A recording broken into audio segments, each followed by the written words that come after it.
Boa tarde, pessoal. Tudo bom? Obrigado por terem retornado aí a tempo, né? No segundo dia. E hoje nós temos um convidado muito especial aqui, o sócio do INTCC, fundador do INTCC, meu amigo desde a infância, né? Meu amigo hoje e todos os tempos aí. Colega de psicologia e colega desde o tempo do Rosário, né? E é muito interessante o trabalho que ele tem feito e dentro de alguns instantes ele vai apresentar aí para a gente conversar com a gente. E antes de iniciar a palestra dele, que a gente marcou para as 2, né? Eu até nem devia ter, eu estava comentando, não devia ter avisado o pessoal ontem que ia começar às 2 a dele, porque aí o pessoal às vezes vai deixando para chegar só perto das 2 e nesse momento inicial são mais alguns anúncios e retomadas, né, de ontem. Mas eu vou falar de alguns temas assim que a gente ficou pendente, né, no fim da conversa de ontem. O Gabriel poderia colocar para a gente. Tá, obrigado.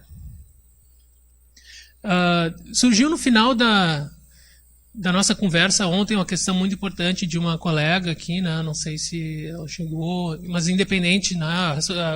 Eu trouxe o tema aqui não é somente para ela, porque é um tema de interesse de todos. É a questão da seleção e do adaptacionismo, né, na psicologia evolucionista. Será que a gente só pensa em adaptações e em seleção? Ou será que a gente presta atenção também porque os geneticistas e quem trabalha com genômica principalmente tem frisado que a evolução acontece por outras formas também, né, por deriva genética. Então muitas vezes o acaso tem um papel importante na evolução, quando certos alelos ou, né, partes do DNA não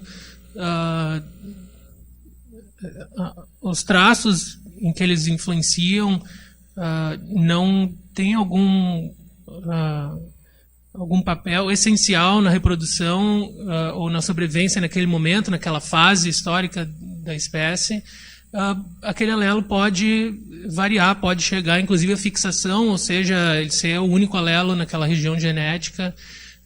E isso não significa que se um alelo chegou à fixação e os outros alelos daquela região genética sumiram, é porque aquele é superior, ele é mais adaptativo, ele é melhor, ele foi selecionado. É simplesmente porque, quem sabe, aquela região genética é neutra, não está fazendo muita diferença, né? Então, essa é uma contribuição que começou a aparecer, principalmente nos anos 60, por alguns pesquisadores japoneses, e antes disso, a gente tinha somente uma visão selecionista, né? E na visão selecionista, a gente pensava que a maioria das mutações, quando ocorrem modificações no DNA, a maioria delas deve ter algum impacto negativo e algumas, como vocês podem ver na imagem ali, tem algum impacto positivo. E dessas que têm impacto positivo vão ser selecionadas positivamente, ou seja, vão aumentar de frequência. E quando tiver mutações negativas que diminuam as chances de reprodução, de sobrevivência dos indivíduos, elas vão ser purificadas. Então, o que se chama de seleção purificadora ou seleção negativa, elas vão sendo eliminadas ao longo das gerações. E depois o que se passa a ter essa visão neutralista é que ainda continua tendo muitas mutações negativas. Algumas são positivas, mas tem muitas que são neutras ali, estão naquele ponto meio do zero, né? O coeficiente de seleção, elas não fazem muita diferença, né? Então, a teoria neutra, inicialmente proposta por Motoo Kimura, depois ela foi revisada por uma estudante dele, a Tomoko Ota, e o que eu comentei um pouco ontem, né, que essa teoria é chamada aproximadamente neutra, porque em grandes populações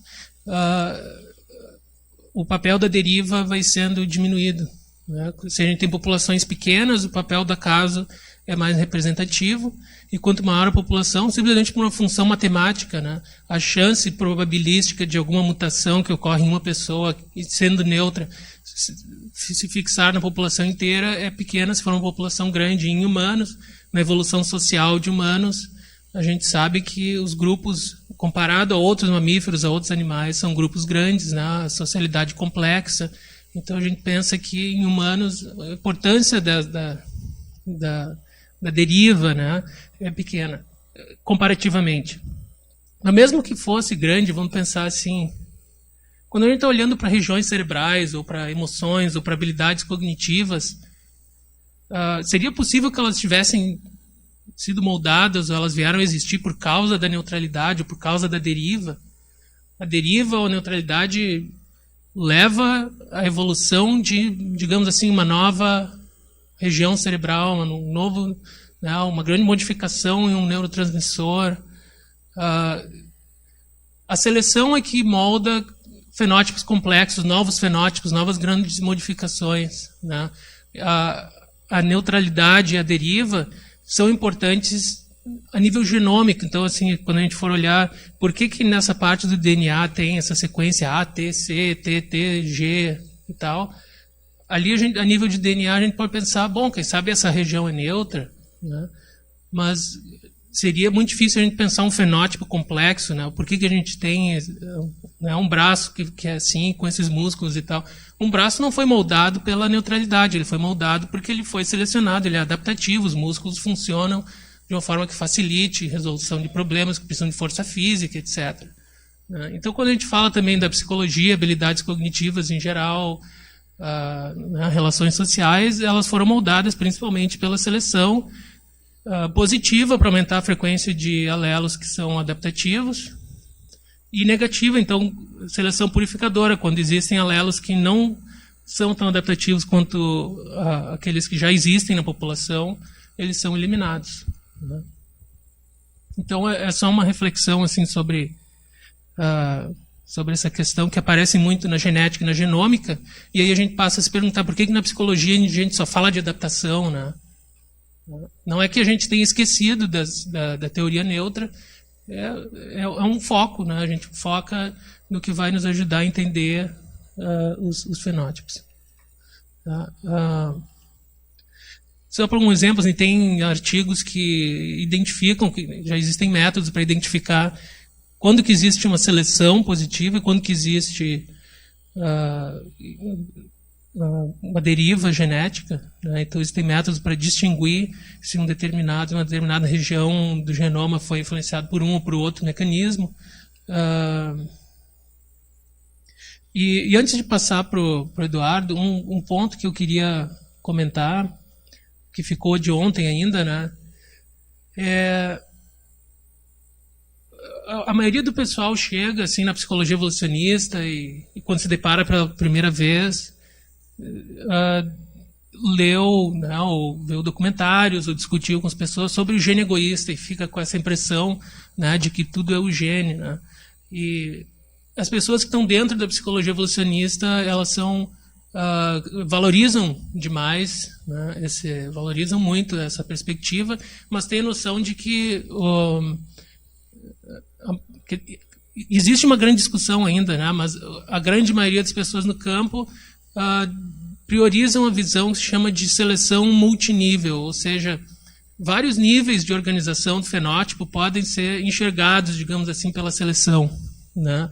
Então, o gene, claro que o gene registra a evolução, é claro que o gene digamos assim, é um pacote que vai ser transmitido de geração para geração, mas o argumento do Dawkins não chega num consenso hoje em dia de que o gene em si é o objeto da seleção. Então, inclusive, próprios colegas ou pessoas em que ele se inspirou para escrever o livro discordavam, né? O William Hamilton, que ele muito falou no próprio Gene Egoísta, e em entrevistas ele dizia, eu acredito que a seleção é multinível, não é só no gene, né? O gene é o que está sendo transmitido, então vai ser o registro, mas se eu tiver algum traço, né, uma característica que a nível individual ou a nível grupal faz a diferença e é mais competitivo em relação a outros indivíduos, outros grupos, é isso que a seleção vai ver. E claro que ao selecionar um grupo em relação ao outro, a gente vai ver o registro histórico disso nas frequências genéticas ao longo das gerações, né? Então, o que se chama de seleção multinível. E eu acho que isso é um dos mal entendidos que a gente deixou de falar ontem, mas que é importante frisar, né, que o campo não é só do gene egoísta, o campo é, hoje em dia, mais, né, principalmente com essa visão de seleção multinível. Então, eu queria passar a palavra para o Eduardo.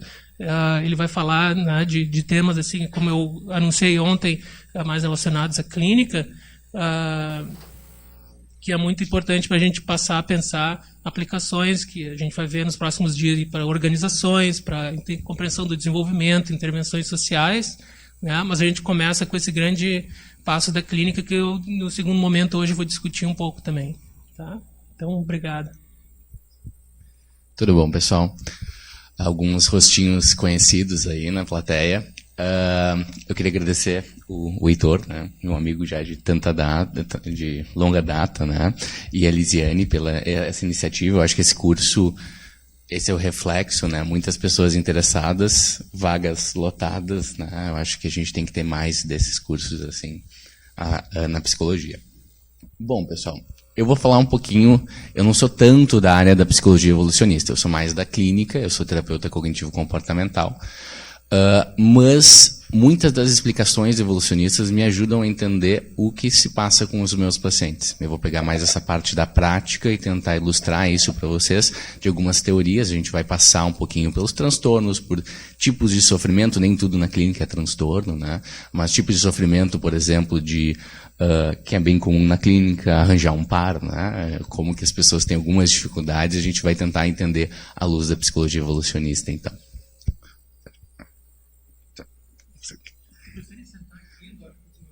Acho que eu vou levantar, porque eu prefiro dar uma passeadinha nesse nosso...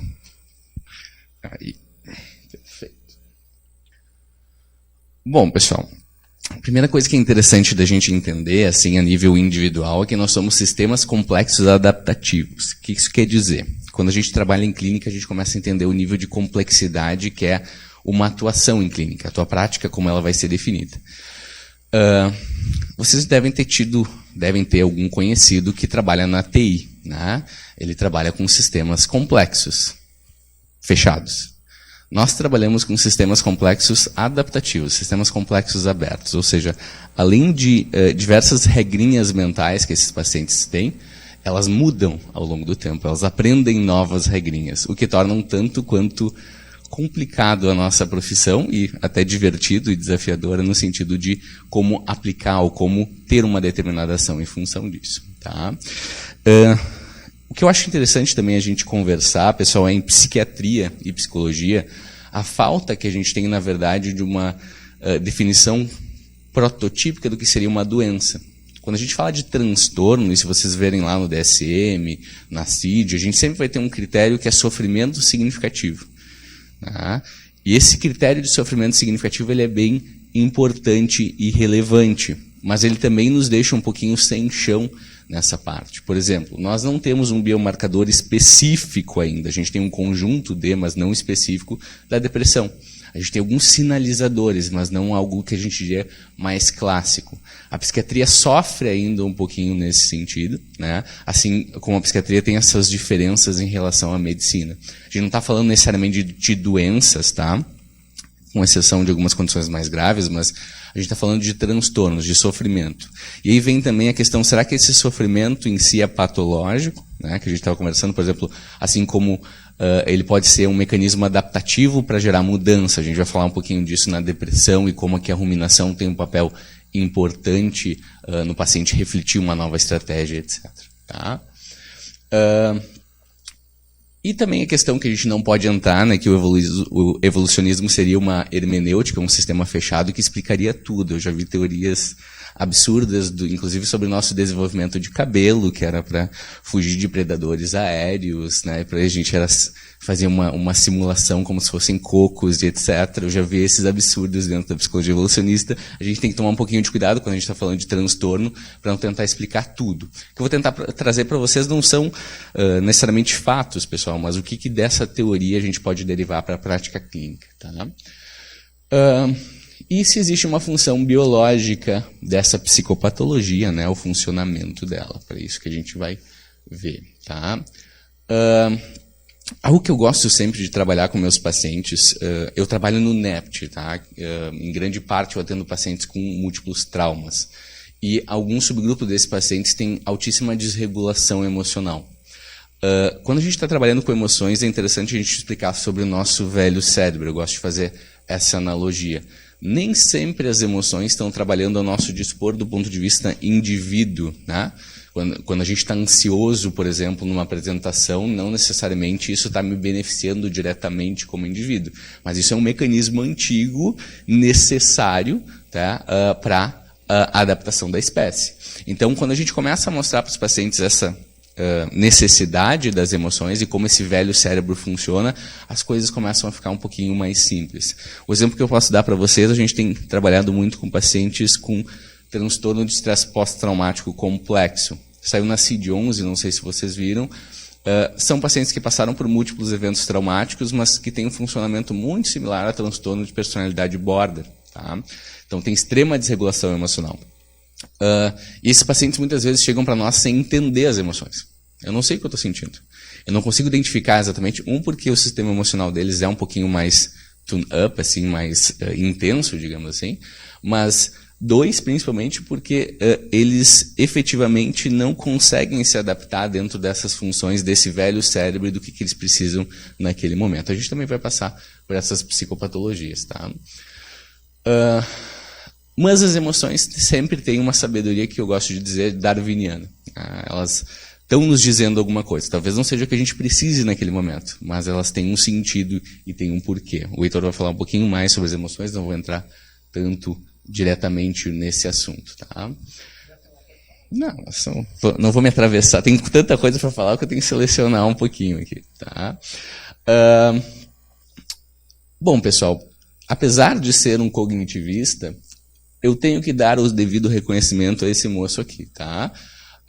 O Freud foi talvez um dos primeiros, né, a trazer essa concepção a respeito desse nosso lado mais animal. Né? Ele foi diretamente influenciado pelas ideias darwinianas, tá?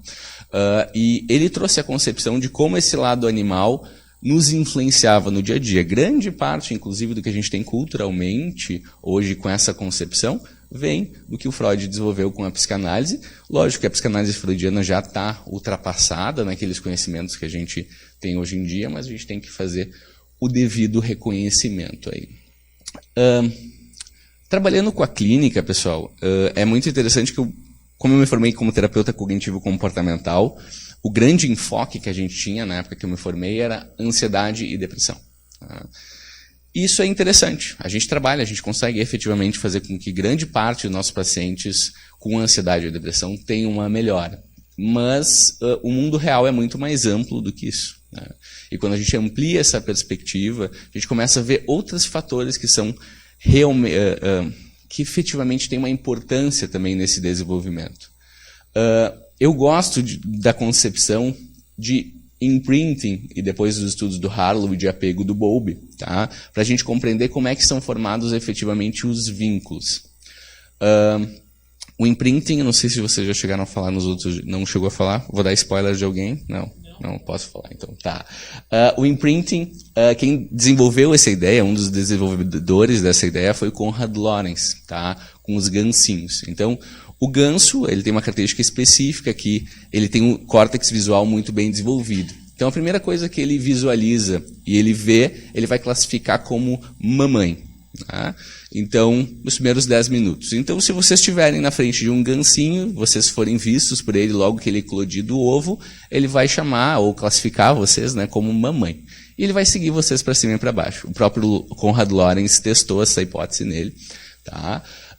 Isso é um instrumento bem primitivo do que depois, em humanos, a gente vai chamar de apego. Tá? Um dos que deu continuidade a respeito disso foi esse moço aqui chamado Harry Harlow. Tá? O Harlow foi bem importante, inclusive, para até atualizar algumas das ideias freudianas que a gente tinha a respeito do que era, como que o vínculo efetivamente era se formado. Tá? Se a gente pegar lá a primeira tópica freudiana e do desenvolvimento, a gente vai falar sobre a fase oral. Freud era um bom observador, mas ele confundiu uma correlação e transformou em causalidade. Ele viu que na amamentação muitas vezes era formado o vínculo entre mãe e bebê, e ele postulou que isso acontecia por causa da amamentação. Tá? E na verdade o que a gente viu, e o Harry Harlow nos ajudou bastante nesse sentido, eu até vou passar um videozinho para a gente ver, que efetivamente o que forma esse vínculo é a pele, o contato físico. Né? Em macaquinhos a gente vê isso constantemente. Se eles não estão procurando alimentos, se eles não estão interagindo entre si, eles estão catando piolho. Eles não têm tanto piolho assim, eles estão formando vínculos entre os membros daquele grupo. Tá? Então vocês têm um órgão gigantesco na volta de vocês, que se chama pele, e esse órgão está processando constantemente informações. Ele é bem relevante nessa formação. Vou pedir para passar o vídeo agora, por favor.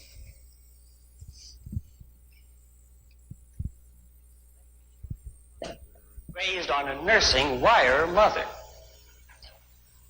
Now here are 106's two mothers. As you can see, it was weaned on a wire mother. Here's baby 106. Watch.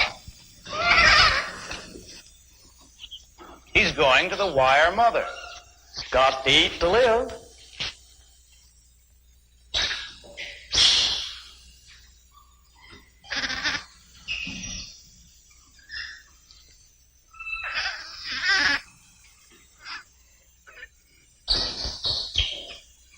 Oh, he's going back. He's back on the cloth mother, and he'll stay on the cloth mother. Actually, this baby spends from 17 to 18 hours a day on the cloth mother, and less than 1 hour a day on the wire mother. We had predicted that the variable of contact comfort would be a variable of measurable importance, but we were unprepared to find that it completely overwhelmed and overshadowed all other variables, including those of nursing. Frankly, Doctor, if it comes to a choice between wire and cloth, it's reasonable to expect that any child will go to the cloth. It's a matter of creature comfort, like a baby with its blanket. But is this really love? Well, what do you mean by saying that a baby loves its mother? Certainly one thing we mean is that it gets a great feeling of security in the presence of the mother. Now, Mr. Collingwood, wouldn't you say that if you frightened a baby, that it went running to its mother, was comforted, and then all the fear disappeared and was replaced by a complete sense of security that that baby loved its mother? Now, in this experiment, this is the apparatus we use.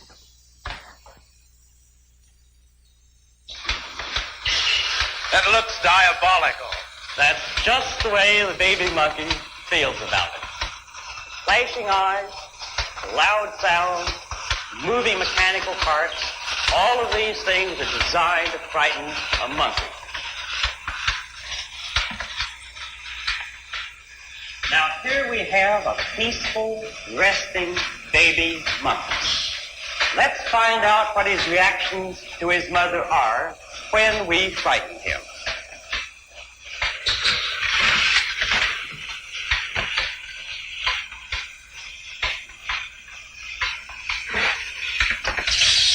He's scared, all right. And he does what any child will do in a similar situation. He runs away. It's more than running away. He was running to his mother, to touch her, to drive away his fear. Contact with the mother changes his entire personality. Look, now he's actually threatening the diabolical object. All right. This gives us part of the picture of the strength of infantile love. This is a 6-foot square room with a few toys and other objects. But to the monkey, it's much more menacing. We know that when our own children are taken to a strange place without their mothers, they are often overwhelmed with fear. This room is just such a new and strange environment for the baby monkeys. No mother is in there. Now, let's put a monkey into the room.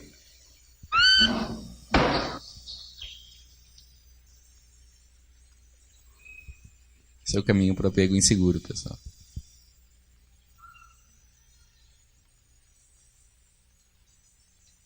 Notice how cautiously he enters the room.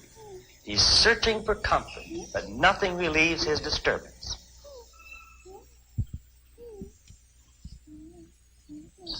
Now we'll take the baby monkey out and put in a wire mother.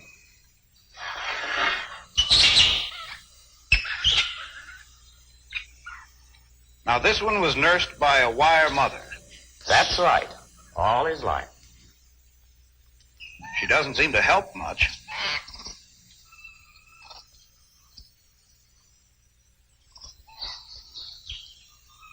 Now, we'll try the same test with a cloth mother in the room.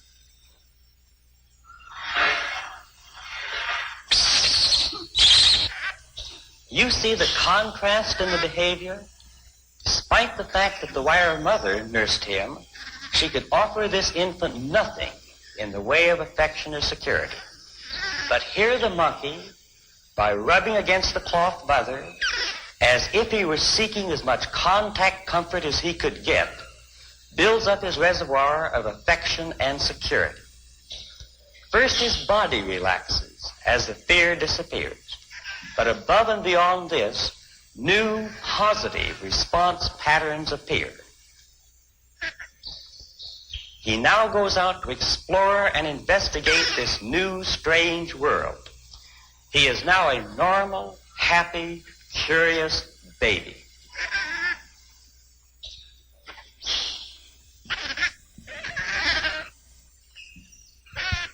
Bom, pessoal, isso nos dá parte da figura, tá? Só corrigindo o Harlow ali, normal não necessariamente eles eram. Esses bebês nunca tinham um alto...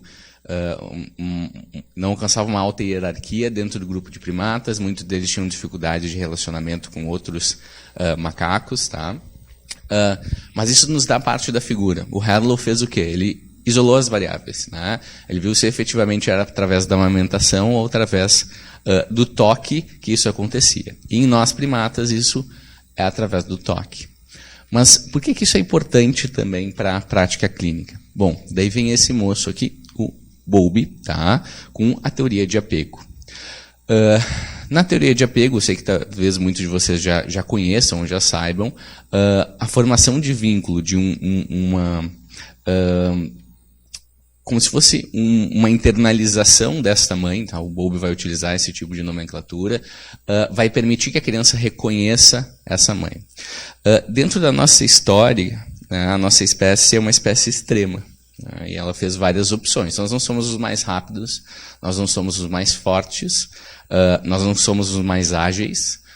O que nos resta é que nós somos efetivamente os mais capacitados ou inteligentes. Tá? Só que a gente tem que fazer várias trocas, nem todas elas muito positivas para isso. Tá?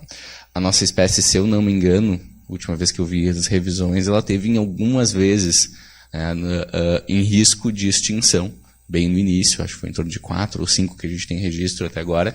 Isso quer dizer, nós chegamos a menos de 10 mil indivíduos no planeta todo, tá? Ou seja, até que nós efetivamente dominássemos e conseguíssemos alguns avanços, nós estivemos em risco. Talvez quase que não se pagou essa aposta genética aí. Tá?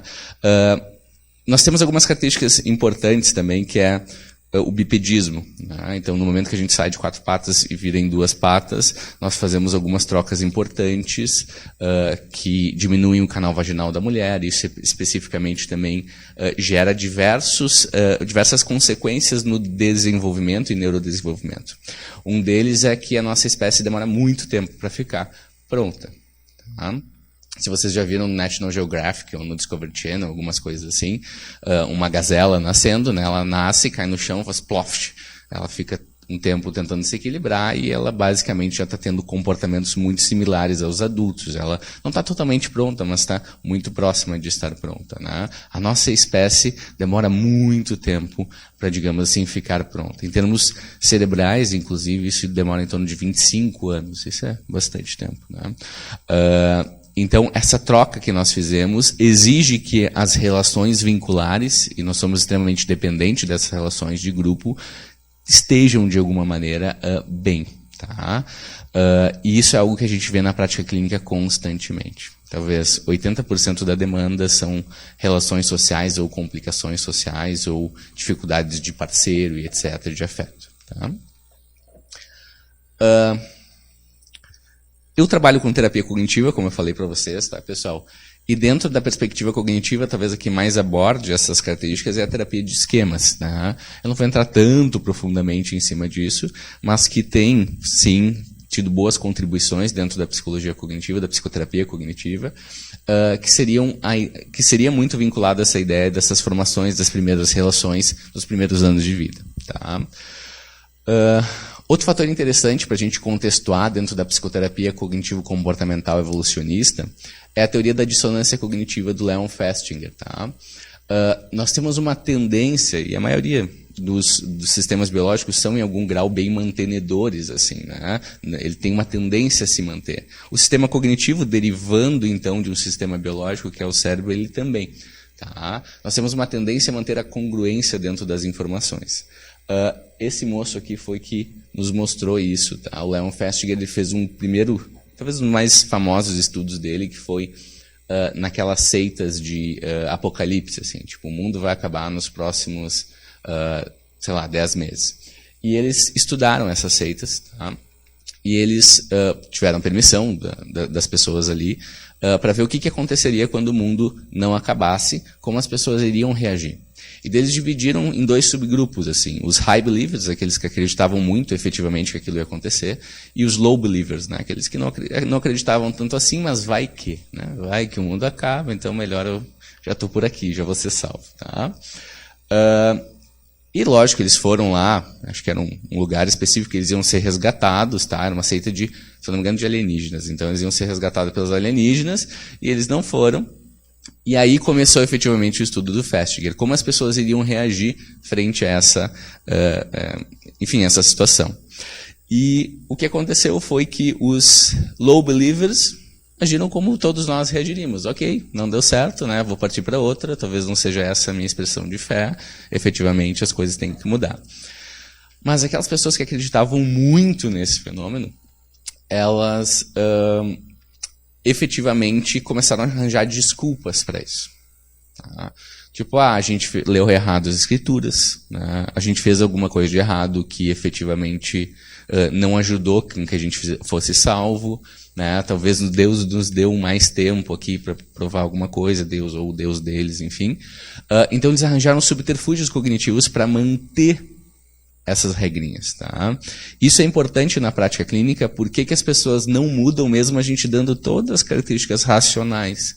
Quando eu comecei a trabalhar com a clínica, eu pensava, sou um cara bastante racional, vou mostrar para o paciente toda a racionalidade do porquê que ele deve mudar, e ele vai mudar. Lê do engano, né? Porque isso efetivamente não acontece, em muitos casos não acontece. Um pelas condições de psicopatologia e outra pelas próprias condições biológicas de como esse sistema é feito. Ele tem uma tendência a essa manutenção e a manutenção de ideias que a gente muitas vezes precisa trabalhar várias vezes para conseguir modificar. Tá? Seriam algumas dos trade-offs, tu vai chegar a comentar com eles. Não? Tá. Bom, pessoal, em termos de psicopatologia, essa é uma área que me interessa bastante, há bastante tempo, inclusive. Tá? Os transtornos depressivos, teriam eles uma função? E sim, né? A depressão em si tem uma função, por mais que seja ruim estar deprimido, ela tem uma grande função. A tristeza como um todo, ela pode gerar reflexões. Nós repensamos muitas das nossas ações. E não só reflexões em termos de ruminação, tá? Que seria um lado que poderia ser ruim da reflexão, mas da anedonia. Ela reduz a nossa exposição de energia, inclusive o nosso gasto energético. Então ela pouparia um pouco dessa energia para que a gente pudesse desinvestir em ações que talvez fossem custosas ao indivíduo. Tá? E principalmente isso é corroborado porque eventos depressores podem causar depressão se envolvem humilhação ou tarefas impossíveis. Ou seja, a depressão teria uma função também de regular esse comportamento do indivíduo para um gasto energético absurdo, ou algo que ele não poderia lidar. A questão é que isso acaba sendo subjetivo. Tá? Eu analiso como algo impossível a partir dos meus vieses também cognitivos, o que às vezes pode ser desadaptativo. Tá? Da depressão pós-parto, assim, pessoal, depois eu vou falar um pouquinho na questão de maus tratos também, mas isso tem alguns paralelos com infanticídio, enfim. A depressão pós-parto, muitas vezes, ela acontece em condições em que a mãe foi muito exigida biologicamente, e ela tem um desgaste biológico muito grande. Então é um indicativo, um pouco desse desinvestimento infantil também, de que essa criança talvez não vai ser um bom investimento necessariamente, tá? Isso acontece muitas vezes, daqui a pouco, em mães que já têm um filho, né, ou tem alguma condição limitadora, mães que são anoréxicas, por exemplo, né, que acabam tendo filhos, às vezes pela condição biológica, muito comumente entram em depressão pós-parto. Tá? Então seria um mecanismo de regulação, inclusive biológico, dentro dessa condição. Tá? Claro, por favor. Um comentário ali sobre, não sei se está funcionando. Sobre a depressão pós-parto, né, tem alguns trabalhos do um pesquisador chamado Hagen, que complementam essa ideia. Poderia voltar ali no anterior. Complementam, não é uma hipótese evolucionista alternativa, mas é um complemento no sentido de que a depressão pós-parto pode servir talvez como um sinalizador para indivíduos à volta da mãe, né, de que sem ajuda, sem a contribuição aloparental, sem um suporte, né, aloparental, seria difícil, seria talvez até impossível sustentar o desenvolvimento dessa criança. E tem alguns trabalhos, de novo, como eu falei ontem, John Tooby e Lida Cosmides, que são alguns líderes da psicologia evolucionista lá dos anos 80 e 90, né, principalmente, comparando emoções que são perceptíveis socialmente com emoções que não são perceptíveis socialmente. Tem muitas emoções que a gente não expressa, não existe uma expressão facial para elas, porque a gente não tem por que sinalizar elas, não existe algum valor adaptativo em sinalizar para outros. E quando existe uma sinalização, e a tristeza, quando, né, tem um abatimento visível, ela é perceptível. Então, por isso que se linkou essa ideia de talvez sirva como um sinal para os outros de que eu preciso de uma ajuda, né? É bem interessante, até entrando um pouquinho na área de emoções, assim, né? Realmente tem algumas emoções que não tem nenhum valor adaptativo demonstrar facilmente, né? Por exemplo, amor, infelizmente, é uma delas, né? Se eu tivesse uma expressão prototípica de amor e eu estivesse apaixonado pela namorada do meu melhor amigo, a gente ia ter um problema, né? Porque efetivamente ia ter um gasto aí desnecessário, um risco desnecessário. Ou inclusive porque o próprio jogo de amor muitas vezes é um gambling no início, né, de forças e de necessidades, né? Se eu tenho intenções maquiavélicas, ou ciúme, né? O ciúme é uma coisa muito discutida, não existe uma expressão específica do ciúme, né? É difícil. E é como a estratégia de jogar pôquer, né? Às vezes é melhor tu não mostrar, porque se tu tem uma intenção maquiavélica de fazer algo que tu não quer que a outra pessoa saiba, é melhor eu não mostrar. O lado negro do evolucionismo também. Bom, pessoal, eu coloquei aqui como transtornos de desregulação emocional, que eu vou incluir alguns outros parâmetros, tá? Entraria transtorno de humor bipolar, que a gente conhece, enfim. Mas uma característica que eu gosto de falar, eu gosto de trazer, é a questão da impulsividade. A impulsividade é visto muitas vezes na clínica como um comportamento problema. Né? Isso é algo ruim, isso é algo negativo. Não necessariamente, assim, né? A impulsividade, principalmente, eu trabalho muito com os pacientes traumatizados, ela é uma adaptação extrema a um ambiente extremo. Tá? Então, muitos desses pacientes têm que se adaptar impulsivamente frente às condições que eles têm de benefícios desse meio. Deixa eu dar um exemplo para vocês. Acho que uma das grandes questões aí que a gente tem na humanidade foi quando nós saímos de caçadores-coletores e começamos a investir numa terra que nós tínhamos uma segurança, efetivamente, para plantio e etc. Ou seja, eu tinha uns parâmetros de segurança que me faziam plantar e investir nessa condição, porque no futuro eu ia conseguir desenvolver isso, né? Os indivíduos que eu vejo que são impulsivos, muitas vezes têm um ambiente ancestral, né, na família deles, que não permitem esses investimentos de longo prazo. Tudo tem que ser muito bem aproveitado a curto prazo, porque eu tenho poucas condições que esse ambiente me dê esse retorno. Então, na verdade, eles chegam para nós com um estilo de vida que eles aprenderam. Não em si é uma desadaptação por si só. Causa problemas, principalmente, né, nas questões de longo prazo que eles desejariam alcançar. Mas não necessariamente é em si um problema como um todo. São estratégias de adaptação. Inclusive, eu conheço muitas pessoas que hipertímicas que são extremamente produtivas, acho que todos nós conhecemos, né, que chega a ser até meio surpreendente o quanto elas conseguem efetivamente trabalhar, enfim, né, mas tem alguns danos relacionados. Tá? Como, por exemplo, gerar riscos inerentes e uma coisa que a gente pouquíssimo fala, né, que é a hipofobia. Pessoas sem nenhum medo ou com medo muito baixo relacionado a questões de impulsividade, inclusive, e que vão se expor a situações problemáticas. Eu tive uma paciente que era muito alegre, ela, efetivamente muito alegre, talvez uma das pessoas mais felizes que eu conhecia, assim, só que ela se expunha muito a riscos. Ela conseguiu da perda total em 2 carros e teve 2, 3 acidentes de bicicleta bem severos, até que no último ela decidiu, não, efetivamente eu tenho que tomar mais cuidado, enfim, pelas questões também de impulsividade. Né? Transtornos de ansiedade, pessoal. No pânico, nós não necessariamente temos uma desadaptação. É uma escolha de estratégia, tanto no pânico quanto na ansiedade generalizada, ali eu coloquei o tag, né? É uma opção, eu me proteger do mundo. Né? Digamos que vocês decidam que vocês não vão mais sair de casa para nada, porque a ansiedade de vocês está muito elevada. Vão ter esses benefícios. Vocês efetivamente não vão mais se expor aos riscos que vocês tinham anteriormente. Mas é uma troca, é uma escolha dessa troca. Né? Então a ansiedade também tem um papel protetivo real. O que eu discuto muitas vezes com os pacientes pós-traumáticos é, tá, Eduardo, eu sofri um assalto, eu vou voltar para o mundo real e tu tem certeza que eu nunca mais vou ser assaltado? Não. Tá? Em Porto Alegre você sabe que isso é praticamente impossível de atestar. Né? Mas eu posso trabalhar com o indivíduo outros meios de adaptação, mas isso vai exigir de qualquer maneira que ele aceite essa troca, que ele efetivamente vai se expor um pouquinho mais a riscos, ele vai ter que se expor um pouquinho mais a riscos para conseguir vencer esses fatores. A questão dos pacientes, particularmente com transtorno de estresse pós-traumático, de TAG e pânico, é conseguir que eles se exponham, é incentivar muitas vezes, esse é o nosso papel, assim, meio cheerleading, incentivar eles para que eles consigam fazer essa exposição. Tá?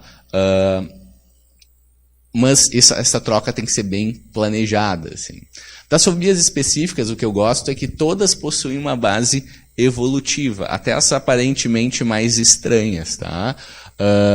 Altura, animais, sangue e a coulrofobia, né, que seria de palhaços. A altura, pelo clássico de estar exposto a situações de risco e dano, né? Inclusive, fobias de altura, a gente tem a imobilidade tônico-clônica, que a pessoa fica paralisada na questão de efetivamente não incorrer no risco de cair, né? Há animais, pelo clássico motivo evolutivo, né? Nós nem sempre fomos no topo da cadeia alimentar. Sangue, há animais peçonhentos também, pelos riscos associados. A sangue é interessante pela questão de que muitas pessoas que têm fobia a sangue têm uma coisa que a gente chama de síndrome do vaso vagal, tá? Que é uma perda significativa de tônus muscular, inclusive com alguns desmaios, frente a ver sangue. E um dos motivos que a gente hipotetiza para isso, de novo, são hipóteses, assim, pessoal, seria para evitar a agressão entre a espécie. Quando a gente vê sangue, a gente chega na agressão, digamos assim, que a gente chega efetivamente nesse embate. Mas quando eu vejo sangue, seria uma maneira de eu reduzir um pouco a intensidade daquela agressão. Né? Enfim, ainda faltam mais evidências nesse sentido, mas é interessante. E palhaços, pessoal. Palhaços, por muito tempo, foi uma coisa que ficava na nossa cabeça qual seria o sentido evolutivo disso. Mas tem muito a ver com as áreas de reconhecimento facial que nós temos. Ver um humanoide, ou alguém muito similar a um humano, que não tem uma face humana, isso pode ser algo de valor atentivo, né, para o indivíduo e de ele efetivamente ficar mais tensionado. Algumas pessoas também têm condicionamentos, aquele palhaço que não foi muito legal durante a festinha de infância ou coisas do gênero, mas também teria um sentido, uma proposição evolutiva nessa questão. Tá? É interessante também, dentro das fobias, pessoal, a gente entender a importância da aprendizagem social. Em macacos rezos, por exemplo, a gente vai ter... eles não têm naturalmente fobia a cobras, tá? Quando eles são pequenos. Mas se a gente mostra efetivamente um adulto reagindo aversivamente a uma cobra, eles todos começam a reagir de forma aversiva. Eles aprendem socialmente o risco, tá? Então, a aprendizagem social também é algo importante para diversas fobias, etc. Mas é engraçado que também algumas coisas inócuas eles não fazem. Então, se a gente mostrar um macaco tendo uma reação aversiva a flores, esses macaquinhos não vão desenvolver fobia ou medo ou receio de flor, né? Então, tem também um critério seletivo aí, tá? E muitos desses pacientes de ansiedade ficam dentro dessa linha de pensamento, né? Mais valem 1000 alarmes falsos do que um verdadeiro que não foi respeitado, né? Ou não foi atentado. Mas daí tem todo o custo que eles acabam tendo em função disso, tá? Hoje em dia, pessoal, a psicologia, ainda bem, desistiu da ideia de controle emocional. Tá? Se vocês verem alguma coisa falando sobre controle emocional, não é um psicólogo, tá? Provavelmente é algum outro tipo de brand ou de marca, porque isso não existe. A gente sabe que incorrer nisso não é possível. A pessoa que tem uma fobia, ela vai continuar tendo uma reação emocional. O que a gente consegue é regular, e a psicologia tem trazido mais essa ideia, né? Regulação emocional. A gente consegue reduzir essa intensidade, esse impacto emocional no indivíduo. Mas uma coisa que a amígdala não consegue, e a gente ainda está vivendo essa mudança paradigmática ainda dentro da psiquiatria e da psicologia, é esquecer.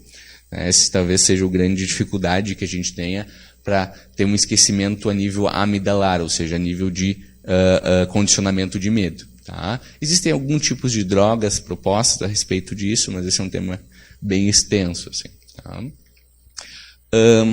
E uma característica interessante também do critério adaptativo, por exemplo, da ansiedade social. Pessoas que não têm nada de ansiedade social são insuportáveis, tá? Porque elas simplesmente não regulam nada do comportamento delas por questões sociais. Nesse momento, talvez vocês estão prestando atenção aqui no que eu estou falando e quietinhos, por mais que vocês tenham vontade de falar, por uma regulação social interessante. Então, um pouquinho de ansiedade social também seria adaptativo. Lógico que os pacientes que chegam num extremo, não, né? Os transtornos mais obsessivos, tá, pessoal? A gente vai ter no toque, muitas vezes, tanto uma predisposição genética, tá?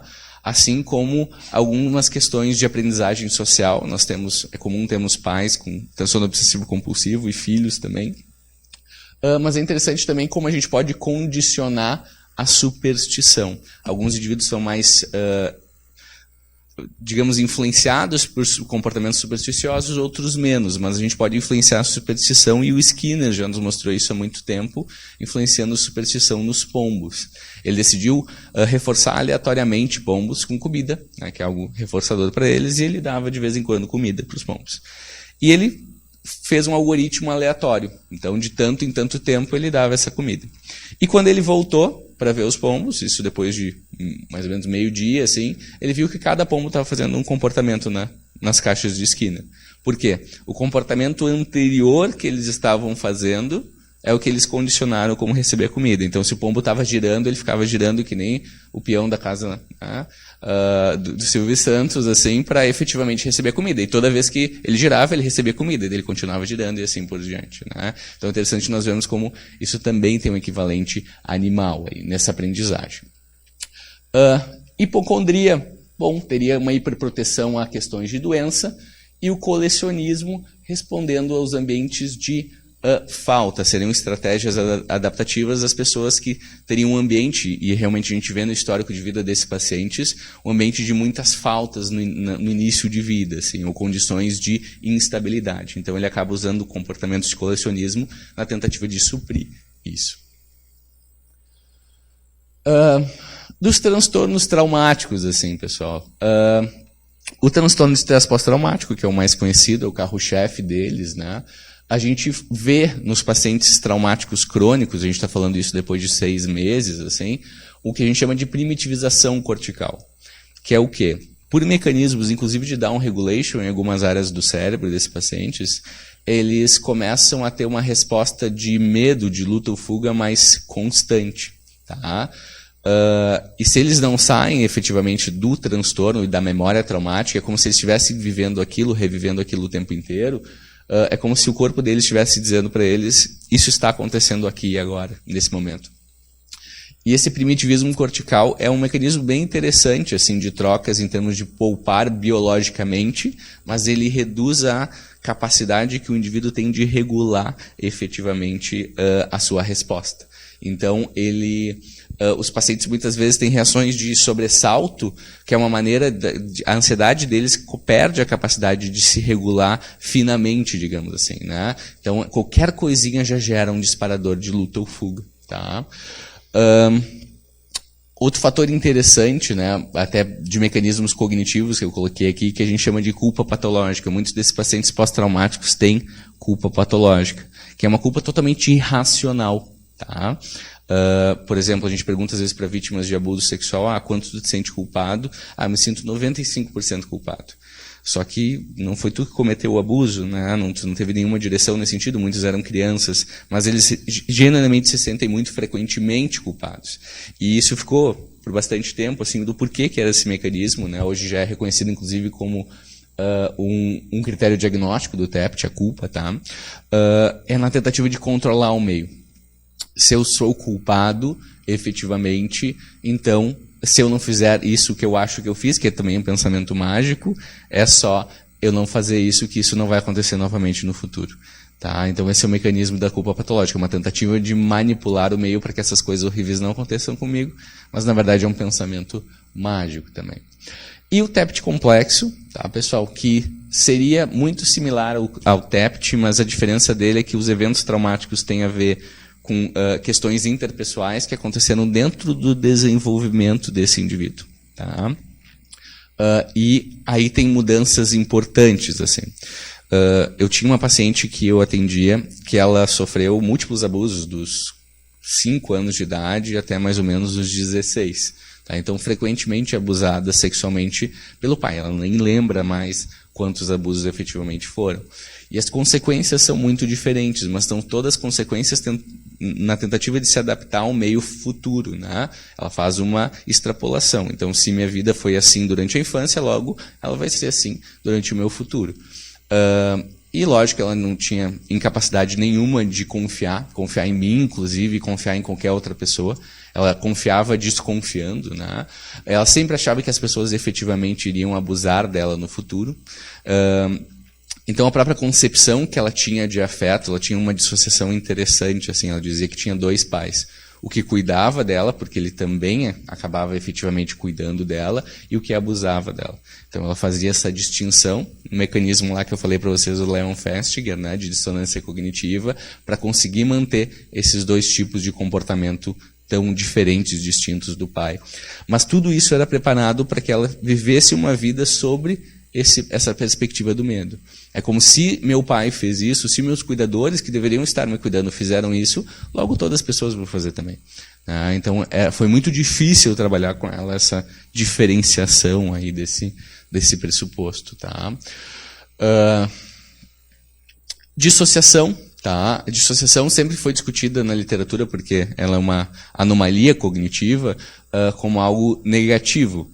Mas nós também temos visto que ela tem fatores positivos da dissociação. Tá? Nem tudo na dissociação é negativo. Vou dar um exemplo para vocês. Se vocês vêm aqui para o Vale todos os dias pela mesma rota, vocês eventualmente não vão lembrar de algumas coisas. Isso se chama automatismo. O cérebro de vocês reduz essa capacidade de processamento a fim de poupar energia.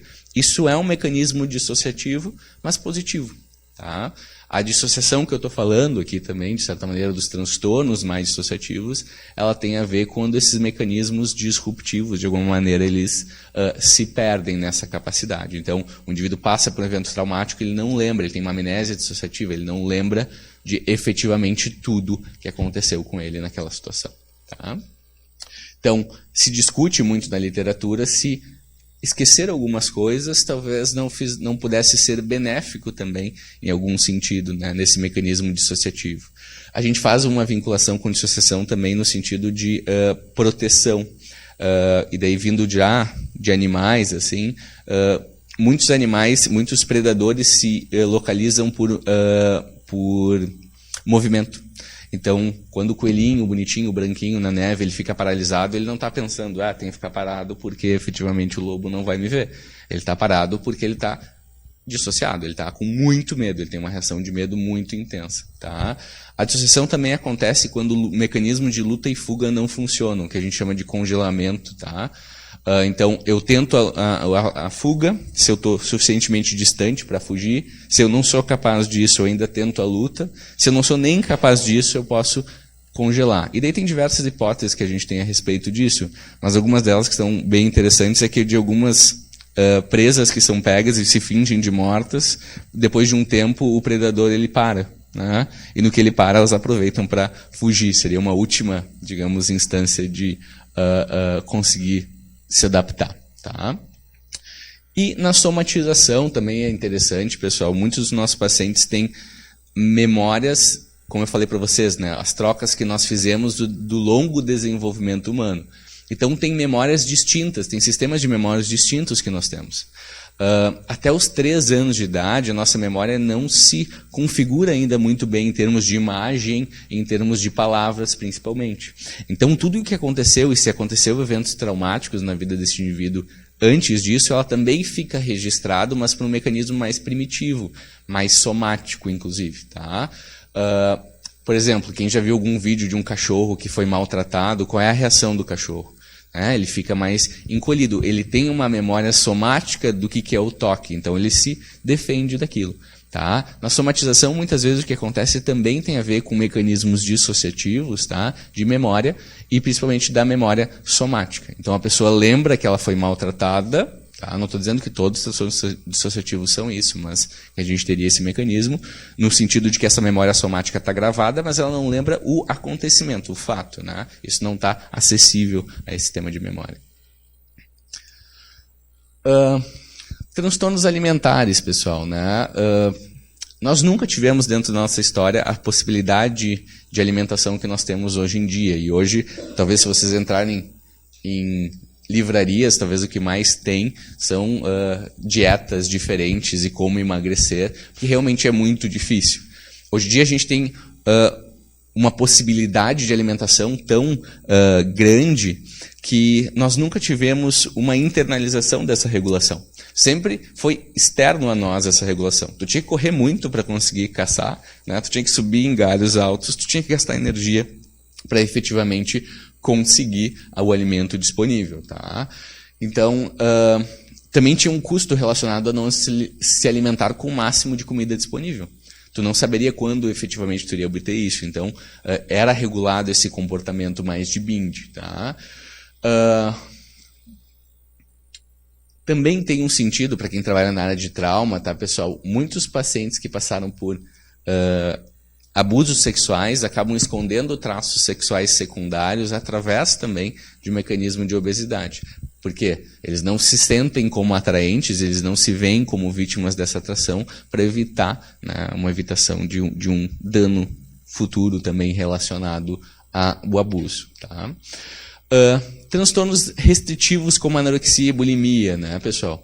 Isso tem a ver com a intensa competição por pares, principalmente por mídia e reforço social. Muitas vezes nós nos comparamos com o nosso grupo primário, tá, em relação a, inclusive, esses fatores de autoestima, o quão bem nós estamos efetivamente. E quando a gente usa esses fatores, principalmente em mulheres, isso ainda é diretamente relacionado a questões de corpo e beleza, tá? Nós acabamos fazendo esse tipo de balizamento para que nós possamos nos sentir bem com nós mesmos. Quantos talvez já ouviram falar daquela da pugliese, né, que tem a barriga negativa e não sei o quê, e muitas mulheres tentaram obter esse mesmo efeito por questões de mídia, né? Nós nunca tivemos esse tipo de disponibilidade de acesso também para fazer essa comparação. Muitos de nós entramos hoje em dia no Facebook e no Instagram, nós nos sentimos piores a respeito de nós mesmos e não melhores, se nós estivermos que nem aquelas pessoas tendo esse dia maravilhoso que eles estão mostrando. Né? Então, os transtornos restritivos também têm uma direta relação com essa comparação. Tá? Esquizofrenia, pessoal. Tá aí um tema mais complicado, tá? Porque o que a gente chama de esquizofrenia são múltiplos transtornos. Tá? A gente põe ainda não tem uma clara definição do que são, mas a gente põe num grande saco de gatos, digamos assim, o que é a esquizofrenia. Então, ela tem uma multiplicidade de fatores associados, múltiplos níveis associados a esses fatores de seleção. Tá? Então, uma teoria evolucionista a respeito das causas da esquizofrenia, ela seria muito simplória. O que a gente tem são algumas hipóteses que influenciariam nesse processo. Tá?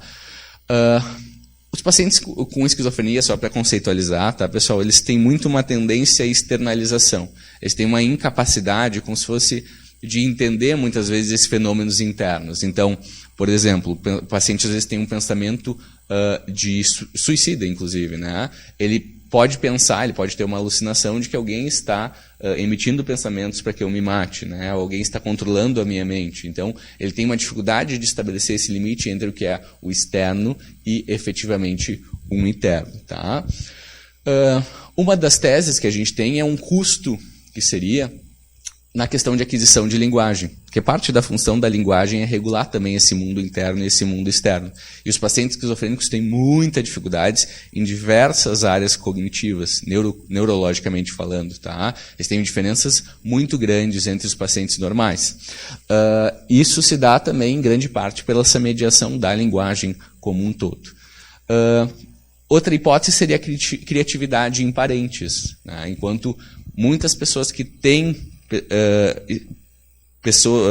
parentes esquizofrênicos são mais criativos do que a média, e tem alguns estudos que corroboram essa função, mas que em alguns desses parentes essa criatividade excessiva, essas questões poderão ser um prejuízo. Tá? Uma hipótese interessante seria para suportar a baixa estimulação em caçadores solitários. Nem sempre a nossa espécie teve com disponibilidade social constante. Então, por exemplo, um caçador que precisava passar alguns meses longe da tribo caçando, poderia ter algum tipo de sintoma negativo, de baixa ativação. Isso seria útil em termos de gasto energético, de não ser tão dependente de socialização. É uma hipótese que a gente tem. Tá? E tem a hipótese também das questões de doença. Né? A gente sabe que pacientes esquizofrênicos têm uma diminuída incidência de doenças como artrite reumatoide, porém aumenta outras como a síndrome de Sjögren. Então é uma teoria que tem os dois lados aí. Tá? Tem alguns estudos, né, do Panksepp e Randolph Nesse, que eu vou falar um pouco depois, sobre adaptabilidade, né, a funcionalidade dos mecanismos que estão por trás da esquizofrenia, não da esquizofrenia em si, mas mecanismos que são, digamos assim, exagerados, exacerbados na esquizofrenia e que no transtorno são patológicos, óbvio, então não são funcionais, mas, como dizia ele, em parentes, né, em pessoas que compartilham dos mesmos genes, a gente vê que muitos são excepcionalmente ajustados à sociedade, são muito criativos, têm ótimas relações, habilidade de entendimento social, habilidade de teoria da mente, né? Então, um gráfico assim que fizeram, teórico, né, e que precisa de dados, claro, é que a funcionalidade dessas várias características sociais e cognitivas que a gente observa em parentes de esquizofrenia vai aumentando quanto mais a gente tem dessas características e dos genes por trás da esquizofrenia, mas se chega a uma concentração, um número de genes que são aditivos, são centenas de genes, né, cai abruptamente a funcionalidade. Então, o que eles chamam de modelo, em inglês, é the cliff model, seria o precipício, o penhasco, porque ele vai crescendo, se estabiliza e, de repente, cai abruptamente se tem aqueles genes demais que predispõem. E, claro, como a gente falou ontem, não são só genes, né? A heredabilidade, em alguns estudos, é 60%, outros chega até 80%, mas é claro que tem outros fatores por trás, mas esse seria um modelo para explicar o porquê que a gente tem tantos genes que levam a um transtorno que é tão difícil, né? Sim, continua ao longo das décadas e a prevalência dele é praticamente a mesma em diferentes culturas, né? Se for olhar o Japão, Reino Unido, no Caribe, no sul do Brasil, no interior, não tem praticamente diferença. Então, como que ele é tão comum? Por que não foi eliminado, né? Os genes por trás disso?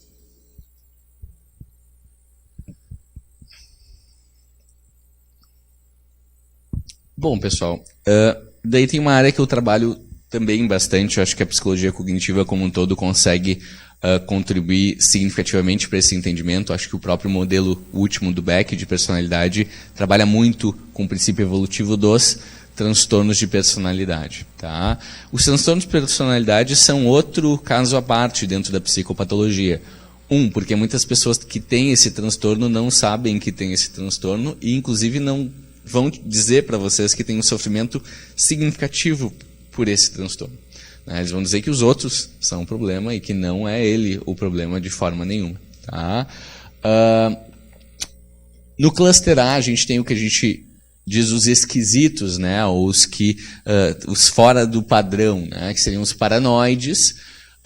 Muito dos pacientes paranoides que eu já atendi, assim, pessoal, tinham um longo histórico de agressões físicas. E a gente entende o porquê da paranoia, ela é protetiva. Se eu estou toda hora pensando que o outro pode me causar dano, e será que essa pessoa vai me causar algum tipo de dano, eu também posso me proteger dentro dessas percepções desse ambiente hostil. A questão é que, eventualmente, eles saem daquele ambiente ancestral e esse ambiente deixa de ser hostil, mas a estratégia paranoide ela continua. Tá? Os esquizoides e esquizotípicos, né, que seriam dentro de um espectro da esquizofrenia. Então, inclusive dentro dessa percepção que o Heitor falou, né, do Cliff Model, teria um ponto talvez onde o Cliff começasse a dar uma baixadinha, mas não baixou totalmente. Então, a gente tem um espectro da esquizofrenia que é um tanto quanto interessante e amplo, inclusive, tá? Que é difícil de diagnóstico. Assim. Do cluster B, os mais desregulados, né, o antissocial, teria até algumas características de predação que o próprio indivíduo se beneficiaria. Né? Então, enquanto o grupo demora para construir, aquele indivíduo especificamente pega mais recursos para si mesmo, de competição, mas tem algumas teorias interessantes também sobre os antissociais a respeito de alguns tipos de comportamento de topo de hierarquia, exigem alguns tipos de decisão que beneficiariam mais o grupo que alguém que fosse mais frio e calculista. Dando um exemplo para vocês, talvez eu tenha que demitir agora em torno de 20 pessoas para não ter que demitir 100 pessoas num futuro próximo. Né? Então talvez aquela pessoa muito empática, não, vamos manter as 20 pessoas assim, vamos, né, por um tempo, e eu acabo tendo um prejuízo maior para a empresa. Então algumas estruturas não empáticas também poderiam ser selecionadas nesse sentido. Tá? Os pacientes borderline, tá, pessoal? Depois eu vou falar de suicídio, que eu acho que é um tópico interessante da gente abordar dentro de uma perspectiva evolucionista. Mas os pacientes border, eles também têm uma etiologia interessante. Eles não tiveram essa desregulação do nada. A principal teoria que a gente tem da Marcia Linehan, que eu acho que é interessante, de desregulação emocional, ela trabalha com a ideia de que eles foram invalidados emocionalmente em necessidades básicas. Então, imagina uma criança chegando para a mãe pedindo, mãe, estou com fome. E a mãe não faz nada. O que ela faz? A necessidade continua existindo. Ela aumenta a intensidade. Mãe, estou com fome. A mãe também não faz nada. Mãe, estou com fome. Ela grita bem alto e a mãe faz alguma coisa. Eu tenho um reforço, né, a respeito dessa estratégia. A próxima vez que essa criança precisar de comida, o que ela vai pedir? Mãe, por obséquio, a senhora poderia fazer um sanduíche para mim? Não. Ela vai chegar gritando. Né?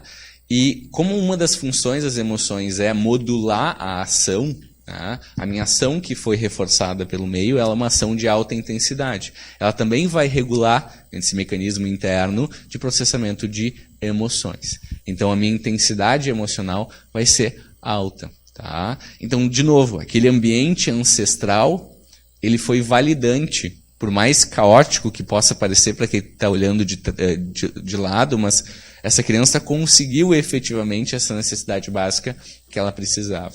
Tá? Só que há um custo também elevado nesse ambiente mais hostil. Algumas estruturas a gente fala do mau encaixe também. Então, o temperamento da criança é muito exigente, e o temperamento dos pais, mesmo sendo normal, não tem nenhuma disfunção, mas não é suficientemente continente para aquele temperamento. E daí essa discrepância também pode gerar o que a gente chamaria de invalidação emocional. Tá? E os pacientes histriônicos e narcisistas, que na minha humilde opinião é a mesma coisa, é só um viés de gênero que a gente coloca para diferentes tipos de estratégia, mas o funcionamento desses pacientes, cognitivamente falando, é idêntico, tá? Tem a ver com grupos sociais e ter um sucesso dentro desses grupos sociais, tá? Uma teoria que eu trago para a gente dar uma olhadinha é a teoria do handicap, do Zahavi, tá? A teoria do handicap é uma teoria um tanto quanto controversa dentro da biologia, mas que eu acho que é interessante, que inclusive explica o comportamento do pavão, né? O pavão, quando se mostra daquele jeito, com as penas dele, ele não está só se mostrando para as fêmeas, mas ele também está correndo um risco de se mostrar para predadores. Ele está fazendo, dentro da teoria de jogos, a gente falaria que isso foi um blefe também, de certa maneira. Eu sou tão forte aqui mostrando minhas penas efetivamente, que tu pode vir e tu não vai conseguir me pegar. A gente vê isso também em gazelas, em tipos de gazelas do Impala, que dá pequenos pulos quando tem algum predador próximo, para mostrar, nem tenta correr atrás de mim, que eu sou muito ágil e tu vai só gastar energia. Alguns tipos de pássaro também, quando vem o predador, eles piam de uma maneira específica, que o predador sabe que se ele tentar correr, bom, ele já foi visto, né? E vai ser cansativo para ele, e vai ser cansativo para o pássaro também ter que voar, né? Então a ideia é de que os benefícios superam os custos. Os pacientes, quando a gente tem contato histriônicos e narcisistas, eles efetivamente gastam muita energia tentando ter sucesso, né?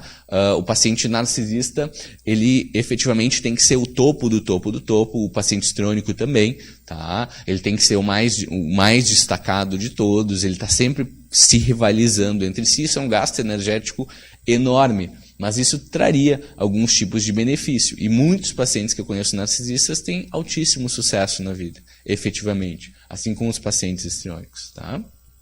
Então é uma teoria aí que seria um tanto quanto interessante, né? E o cluster C dos ansiosos, tá? Daí teria o dependente, que seria viver em função do outro. Então nem tudo, a gente fala muitas vezes a respeito do macho alfa ou da fêmea alfa, né? Mas nem tudo é alfa nesse mundo, tem outros membros dentro da espécie e tem algum papel mais passivo, também pode ser tão colaborativo para o grupo como benéfico para aquele indivíduo, tá? O obsessivo compulsivo / anancástico seria controle e individualismo, tá?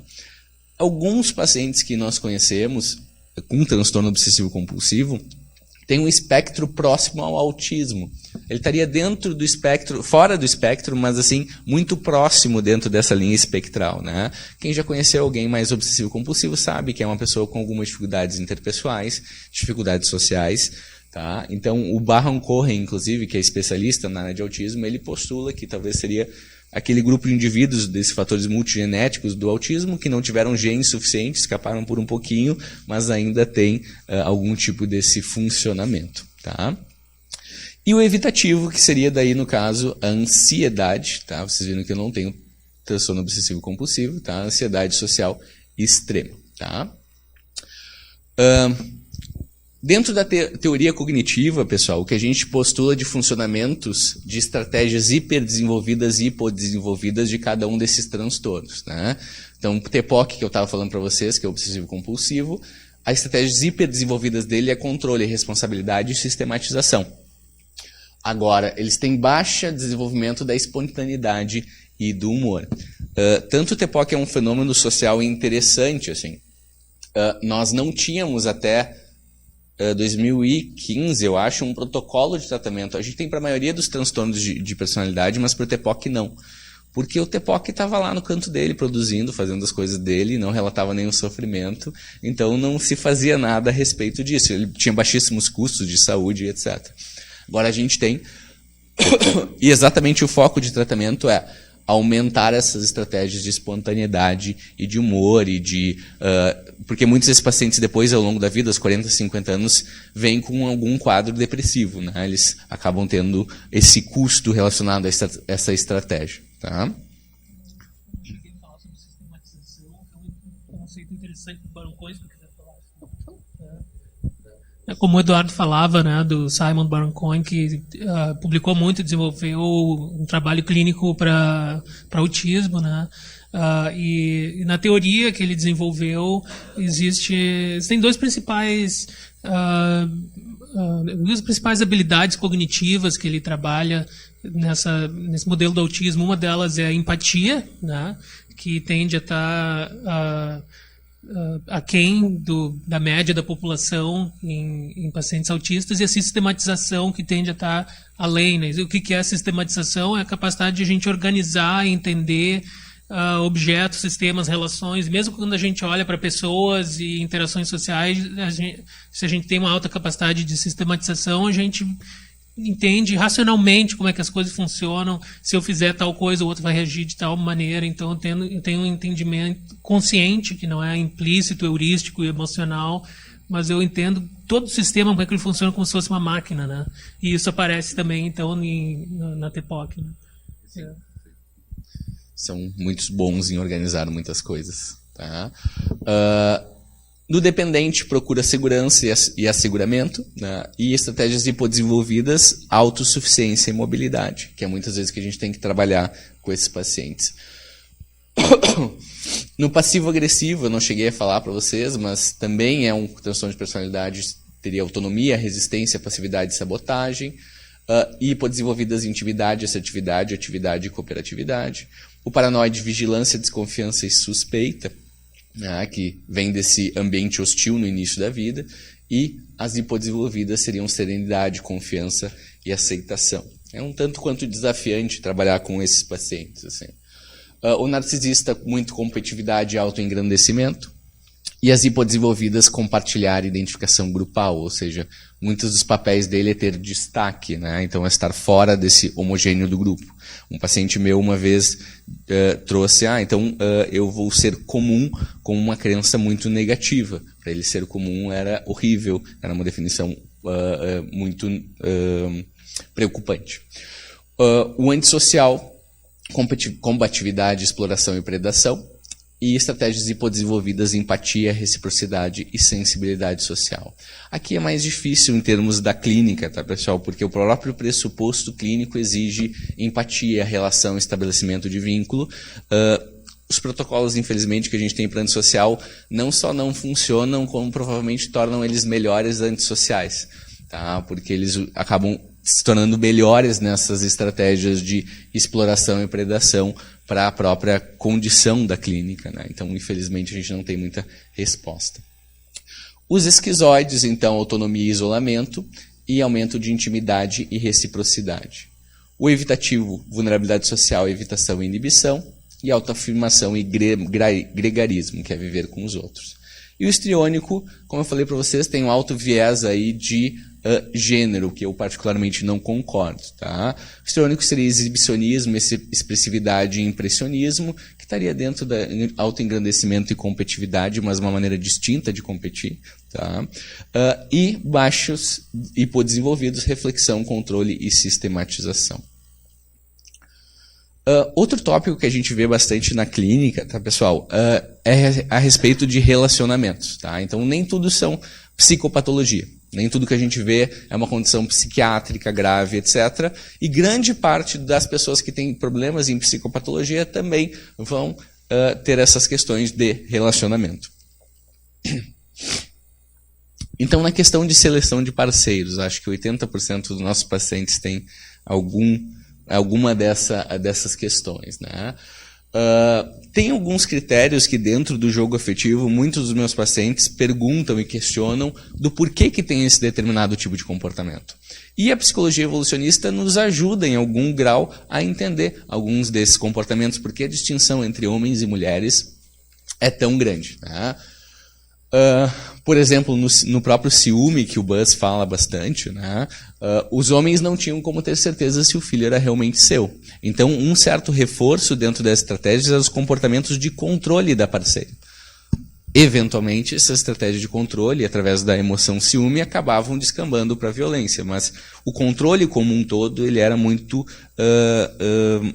efetivamente reforçado, porque eu tinha daí mais chance de ter certeza que aquele filho era meu. Lógico que essas estratégias hoje em dia já não funcionam mais. A gente tem uma coisa chamada exame de DNA que nos dá um grau de certeza enorme a respeito da filiação. Mas as nossas emoções não evoluíram tão rápido como essas mudanças ambientais. Tá? Homens mais investidores e afetivos são para uma prole frágil como a nossa, seriam mais benéficos. Então, por mais que o ciúme possa parecer também, do ponto de vista, isso é uma emoção negativa ou de uma conotação ruim, ele também dava um indicativo que se o homem estava gastando aquela energia toda para controlar a parceira, talvez ele também fosse um bom investidor nessa prole, ele estivesse bem preocupado com essa prole. Tá? Inibir a sexualidade das mulheres seria uma maneira de obter também essa certeza, então se fala a respeito, inclusive, de termos culturais, de como essa cultura foi moldada. Tá? O sexo seria mais custoso para mulheres, de novo, hoje em dia a gente tem métodos contraceptivos bem eficazes, mas dentro desse princípio evolutivo, desse pool evolutivo, isso realmente, né, a mulher teria que ter mais cuidado na seleção de um parceiro, porque poderia culminar numa questão de custo fisiológico muito alto. E eu coloquei também dos transtornos alimentares com a preocupação com o corpo. Na terapia cognitiva, a gente tem uma coisa que a gente chama de química esquemática, que é simplesmente aquele indivíduo que se atrai muito por outro indivíduo, sem muito uma racionalidade por trás. Ele vai te trazer toda uma lista de coisas horríveis que o parceiro fez, mas que ele não consegue se desvincular de forma nenhuma. Tá? E muito dessa química esquemática tem a ver também com uma questão de manutenção da dissonância. Então não é raro a gente ver, por exemplo, um paciente dependente, extremamente dependente, se juntar com um paciente narcisista. Mas dá tão errado, eles têm tantos conflitos? Tem, mas um, de certa maneira, reforça sistematicamente o outro nessas estratégias, tanto hiperdesenvolvidas como hipodesenvolvidas. Relacionamentos com pares também é algo que é uma demanda clínica bem frequente, né? Trocas injustas e de investimento, então, lógico que nas relações humanas a gente tem uma taxa de troca que tem uma certa poupança. Eu faço 2 coisas legais para o Heitor daqui a pouco faz 4 coisas legais para mim, depois eu faço mais 3, e assim a gente vai tendo essas interações que tendem, né, nem sempre são, mas tendem a um equilíbrio. Quando a gente vê muita discrepância, isso seria o interessante de ter um desinvestimento dessa relação. A moralidade tem uma função importante nessas regras sociais também, o que deve ou não ser feito, né? Proximidade geográfica também eu acho que é um ponto importante, não sendo nem um pouco romântico aqui, mas nós conseguimos manter aquelas relações de uma forma afetiva e próxima com aquelas pessoas que nós somos próximos também geograficamente. Eu sei que a tecnologia hoje em dia nos aproxima, mas raramente a gente consegue estabelecer uma relação significativa a não ser com essa proximidade. E isso também tem muito a ver com esse fator de vínculos que eu falei para vocês, que está relacionado, e a gente ainda não consegue modular isso, ao toque. Nós precisamos desse toque para reforçamento desse vínculo social. Tá? Pais, filhos e primos, que eu coloquei aqui, tá, pessoal? Nem sempre a relação entre pais e filhos vai ser uma relação harmoniosa. Pelo conceito moral, deveria o ser. Mas, na verdade, não é. Por um simples motivo, né? E daí tem um viés bem genético aqui. Eu divido 50% dos meus genes com o meu pai. Mas eu divido 100% dele comigo mesmo. Logo, a matemática tende mais para mim. Então, muitas vezes eu vou ter essa condição conflituosa em função dessas exigências. Irmãos, a mesma coisa. Eu acho interessante até irmãos que brigam muito, quando eles vão socializar fora desse ambiente de casa, muitos deles têm comportamentos de proteção ao outro irmão, por mais que eles nunca se deram bem em casa, mas muito explicado também em função desse fator genético. Eu tenho pelo menos proximidade genética com meu irmão, eu não tenho nenhuma proximidade genética com esse estranho. Né? Então isso explicaria também alguns desses comportamentos assim, interessantes, mas conflituosos que também acabam sendo demanda, principalmente para quem trabalha com clínica infantil. Tá?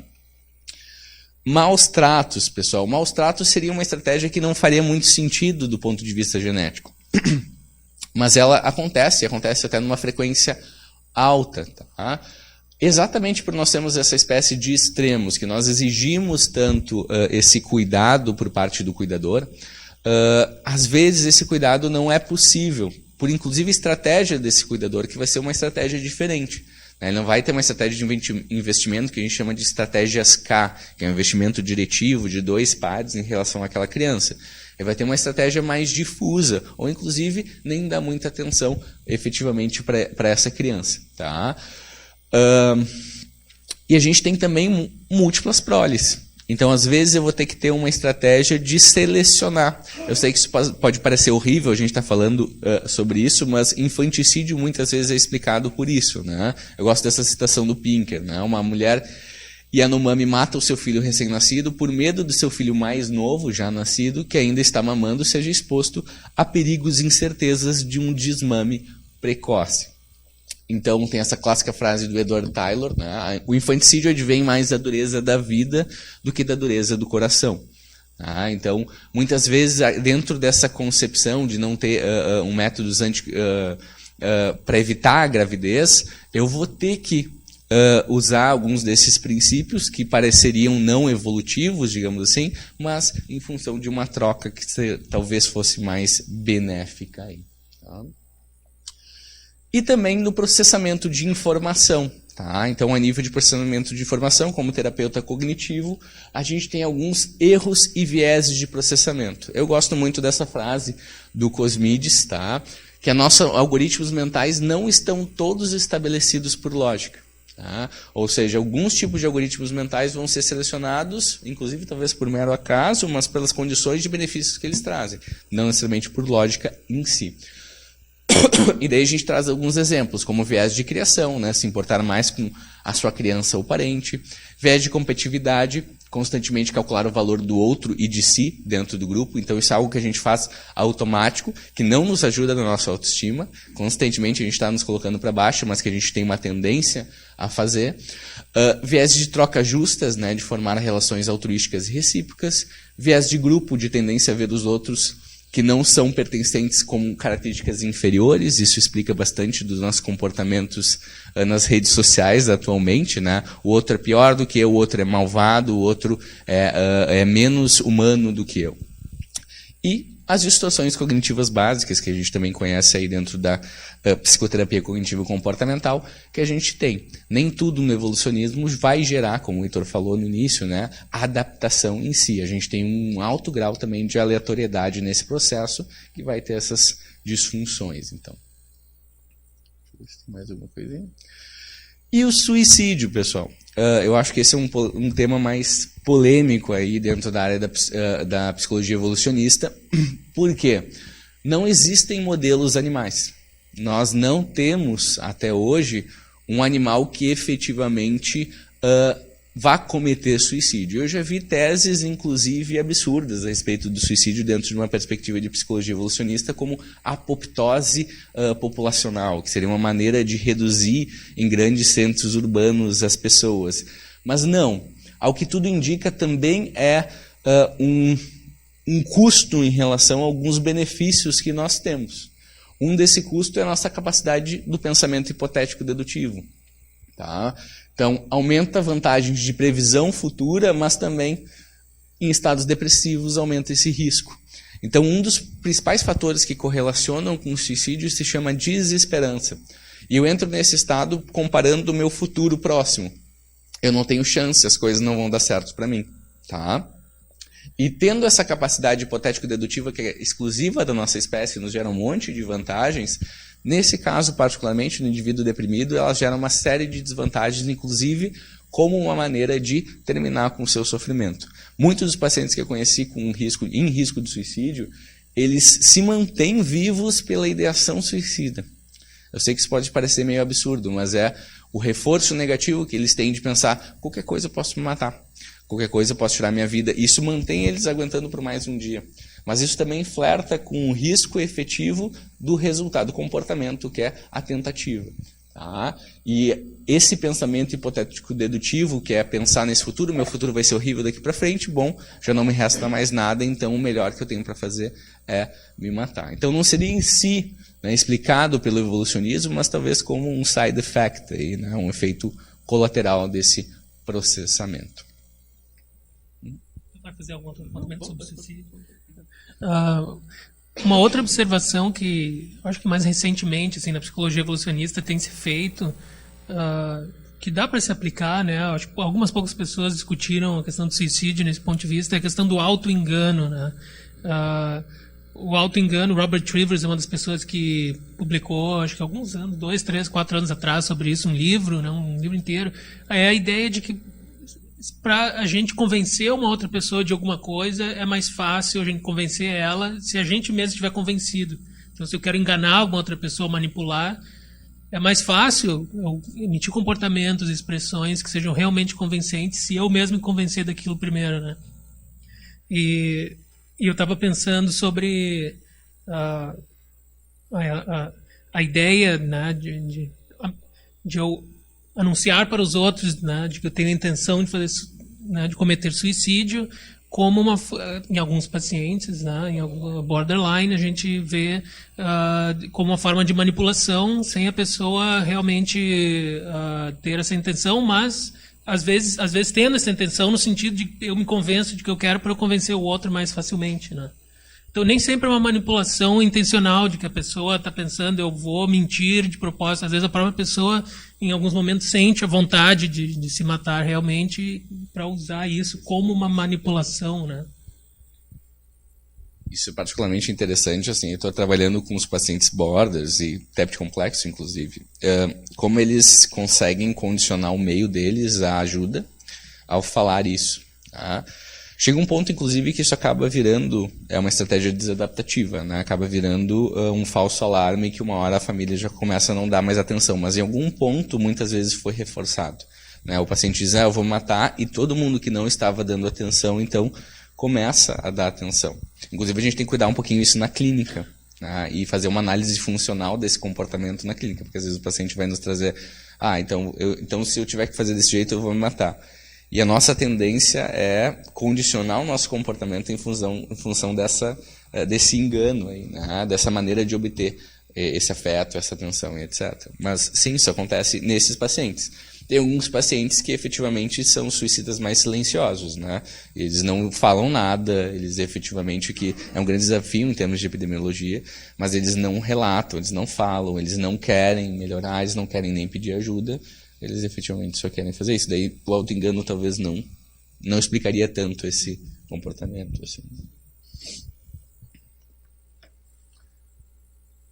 E, por último, pessoal, essa imagem que eu acho que é um tanto quanto interessante, uma parte, né, da árvore da vida, assim, que eu acho que é também um ponto de vista bem humilde para nós, assim, nós fazemos uma partezinha aí desse processo todo e de toda essa linhagem evolutiva, e nós temos diversos desses módulos que de alguma maneira ainda sobram, alguns deles inclusive de forma vestigial, tá?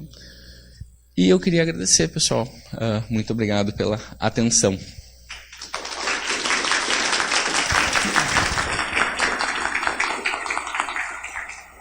Perguntas?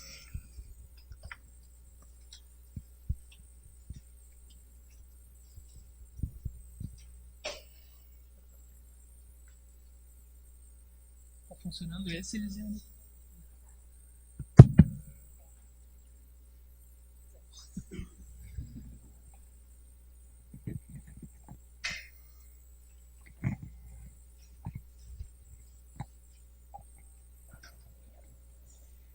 Eduardo, tu falou algumas vezes do fator genético de alguns transtornos, que eles têm mais alta ou baixa heredabilidade. A psicologia evolucionista, ela vai falar alguma coisa sobre isso, por que esses genes estão aí. Tu falou um pouquinho da esquizofrenia mais sobre isso, mas outros, porque esses genes seriam mais desadaptativos ou que até levam a suicídio, porque que eles estão aí e não vão embora. Bom, todos os transtornos mentais têm alguma representatividade no nível biológico também, né? Alguns mais, outros menos. A esquizofrenia eu acho que talvez estaria entre os mais, junto com o transtorno de humor bipolar. A esquizofrenia está em torno de 60%. Assim. Eu não cheguei a trazer esses dados, pessoal, porque muitos desses estudos são conflitantes. E a variação entre eles é absurda. Assim, tá? Mas exatamente por esse fator de talvez são tantos genes, é poligenético muitas dessas condições, e esse talvez seja um limite que a psiquiatria esteja passando nesse momento, né? Quais são os biomarcadores, quais são os sinalizadores biológicos diretos que a gente tem disso? E sem o meio, efetivamente, sem algum tipo de representatividade do meio, a gente não tem um fator definitivo disso, ou conclusivo, assim. Mas sim, isso é um ponto de a gente, no futuro próximo, talvez a gente não esteja aproveitando isso agora, mas no futuro próximo, daqui a 10, 20 anos, eu acho que a gente vai ter alguns avanços mais significativos, ou clinicamente significativos nessa área.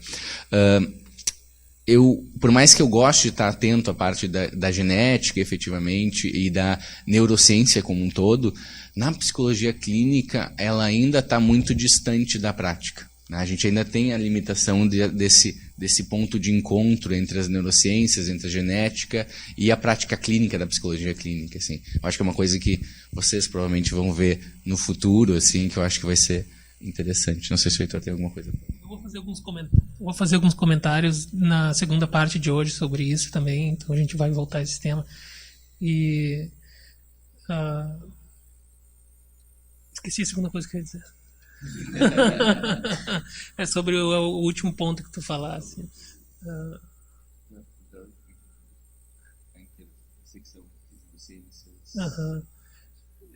Na verdade, isso é uma pergunta que eu queria fazer para ti, né? Era isso. Tu falou que existe um distanciamento, né, entre a teoria, tudo que a gente discute, né, que é relevante, é importante, tem evidências, mas como que se traduz isso para a clínica ainda parece distante, né? Mas na primeira parte, quando falava de transtornos específicos, né, pelo menos passou a impressão assim, bem forte de que para identificar que funções o paciente tem bem desenvolvidas e quais estão mal desenvolvidas ou abaixo, né, do ideal para um funcionamento social ajustado, a teoria evolucionista pode ajudar a levantar algumas hipóteses, né, de potenciais funções de um lado e do outro, né, a tabela sempre tinha dois lados ali. Mas na questão de relacionamento, que foi o teu segundo ponto, né, tu falasse assim mais teoricamente, mas tu consegue imaginar ou até na prática já implementar algum tipo de derivar algum tipo de conhecimento ou de técnica até dessa discussão sobre a evolução dos relacionamentos e diferenças sexuais para os pacientes? Tem uma palestra bem interessante do Buzz sobre isso, que ele, enfim, ele não é um psicólogo clínico, né? Ele trabalha dentro dessa intersecção com clínica, em que uma estudante vem perguntar para ele assim, por que ela tinha tantos insucessos românticos na vida dela. E o Buzz fala de uma maneira bem científica. Bom, talvez tu esteja mirando em alguém que seja uma nota muito acima da tua. E ela disse que para ela isso foi fundamental na vida dela, em termos de que anos de terapia nunca tinham dado esta real para ela, e ela começou então a procurar parceiros talvez mais na nota que seria ou no nível subjetivo dela, e que isso trouxe adaptação, assim. Então, brincadeiras à parte, eu acho que esse tipo de conceitualização também nos dá uma perspectiva mais realista de como atuar com o paciente, né? O jogo afetivo muitas vezes é fruto de muito sofrimento para muitos dos nossos pacientes, né? De interação social, de pertencimento social, de aquisição de parceiros. Motivo bem clássico de vinda para a psicoterapia é término de um relacionamento.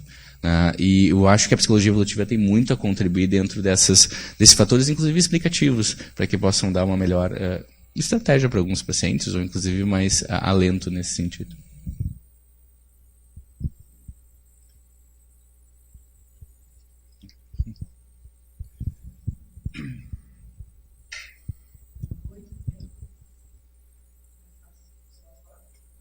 Acho que para cima, talvez. Oi? Tá. Pensando assim no que se fala de coevolução gene e cultura, né? Como é que a gente pode trabalhar a questão da psicopatologia sobre essa teoria da dupla herança, né? Isso é uma pergunta bem ampla, assim, né? A gente tem que ter bastante cuidado, principalmente na parte que eu mostrei de transtorno de personalidade. Acho que isso é onde isso efetivamente mais aparece, né? Por exemplo, o transtorno antissocial, que muitas vezes é visto com um descaso enorme, assim, no sentido de a única solução seria prender todos os psicopatas, não tem como, né? Na verdade, o que a gente vê é psicopatas muito bem adaptados, por exemplo, ao ambiente, e que nunca cometeram nenhuma infração necessariamente. Mas tem um pensamento disruptivo nesse sentido, que a gente tem que ter algum cuidado. Como eu disse, eu acho que a gente está caminhando ainda em passos de formiga, digamos, nessa direção. Essa perspectiva mais teórica de evolucionistas sobre transtornos de personalidade, isso é algo recente dentro da psicoterapia, por exemplo, né? Mas a psicoterapia mesmo, como eu falei do Freud, desde a época do Freud, acho que já flerta muito com o evolucionismo, e eu acho que tem muito para nos beneficiar em termos de nos dar um enquadramento teórico adaptativo frente a esse tipo de tomada de decisão clínica, inclusive, né? Que eu acho que nos possibilitaria qual a melhor ação. Por exemplo, será que nós devemos agir em função de um paciente que às vezes chega para uma demanda de depressão, tá? Mas tu claramente vê que tem um transtorno de personalidade. Tu vê que tem um sofrimento, talvez, subjetivo ali.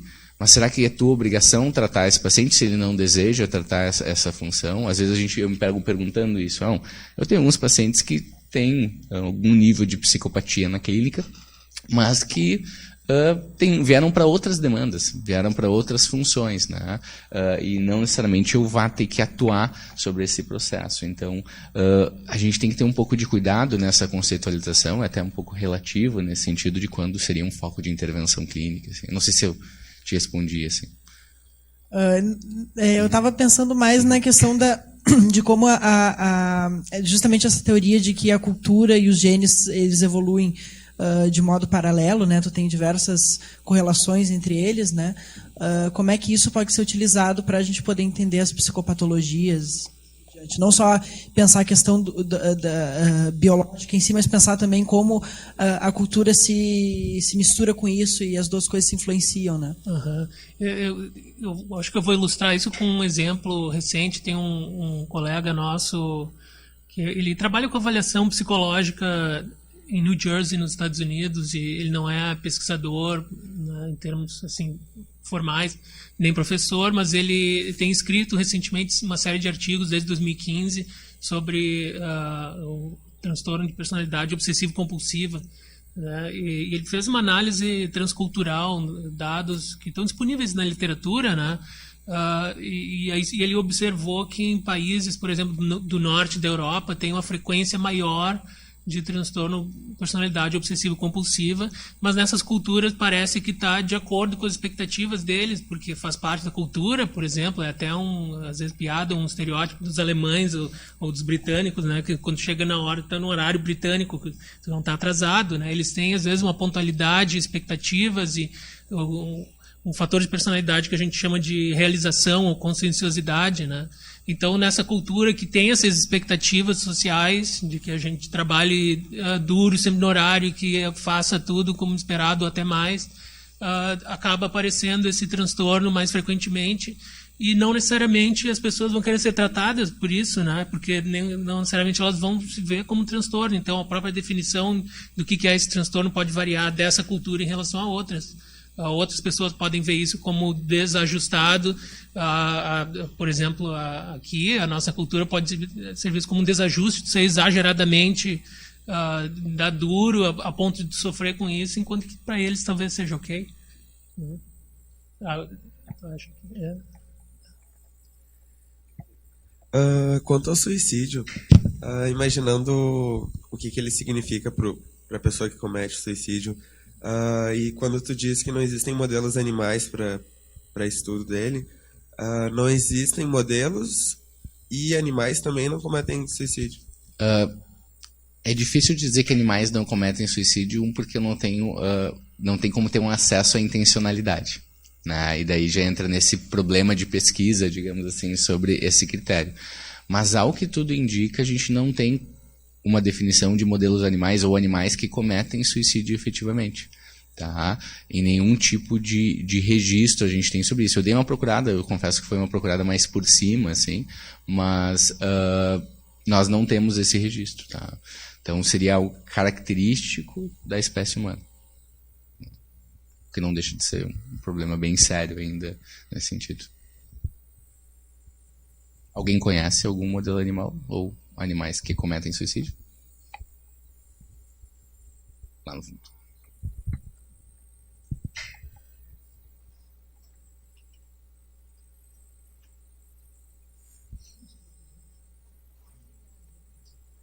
Tem alguns peixes que...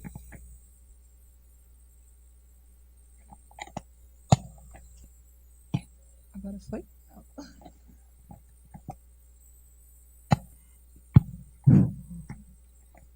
Tem alguns peixes que, quando estão muito estressados, peixe de aquário pula para fora do aquário.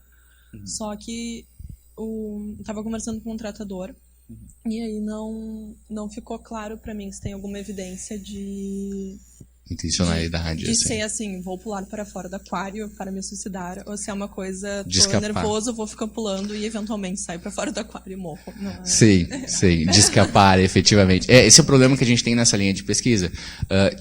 Por muito tempo você achou, por exemplo, escorpião, né? Se tu colocasse numa situação de colocar ele numa situação de perigo, aparentemente parecia que ele estava se injetando veneno contrariamente, mas na verdade ele está sofrendo de uma grave desidratação, e aí o que acontece é que ele perde tônus na cauda, e daí ele começa, pela desidratação, e parece que ele está efetivamente cometendo suicídio, alguma coisa assim, mas efetivamente a gente não teria isso, assim.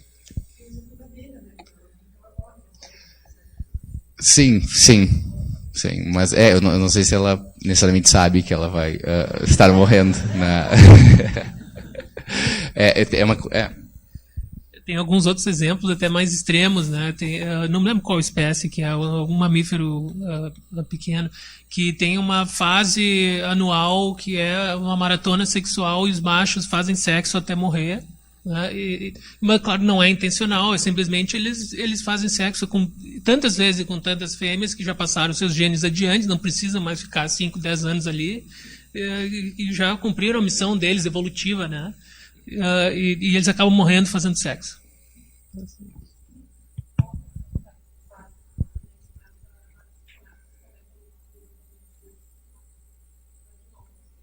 Sem intencionalidade, ou se tem um princípio, assim, né? Talvez biológico, enfim. Na verdade, se achava isso, tá? É o Lemink? Não lembro se é o Lemink. Eu fui atrás de bastante, tá? E eles... Parece que eles fazem isso, mas que eles estão em superpopulação. E o que acaba acontecendo é que um bate no outro até que, eventualmente, um desses cai, entendeu?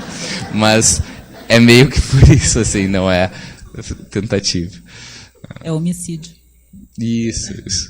Não, eu queria também lembrar do caso dos elefantes, né? Que a partir de certa idade se recolhem ou individualmente, né?